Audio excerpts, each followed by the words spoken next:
Vous quittez une entreprise, vous pensez ne plus avoir d'engagement à son encontre, faites attention, vous pouvez être lié par une clause de non-concurrence. Une clause de non-concurrence est contraignante pour un ancien salarié.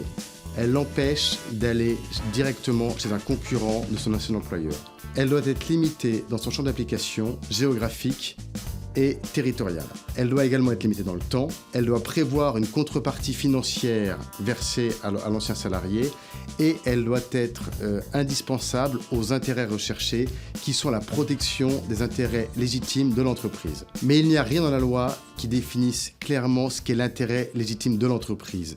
Tout est donc une question de proportionnalité. Plus la clause est large dans son champ d'application géographique ou dans la nature des activités interdites, plus la contrepartie financière doit être élevée. Vous êtes employeur et vous voulez libérer un salarié de son obligation de non-concurrence pour ne pas avoir à verser cette contrepartie financière. C'est possible, mais il faut respecter un formalisme précis, que ce soit dans les délais appliqués, et donc se référer au contrat de travail ou à la convention collective. Le contrat de travail doit prévoir les conditions dans lesquelles cette clause de non-concurrence peut être levée. Il faut pour l'employeur s'y référer, respecter les délais prévus, jusqu'à quand je peux lever la clause de non-concurrence, et selon quel formalisme. Un courrier en recommandé, un courrier remis à ma propre contre-décharge. Donc si vous voulez vous en libérer, c'est avant le départ effectif du salarié. Et donc, si l'employeur se retrouve devant la juridiction prud'homale, parce qu'il n'a pas libéré le salarié à temps, il peut se trouver contraint non seulement de payer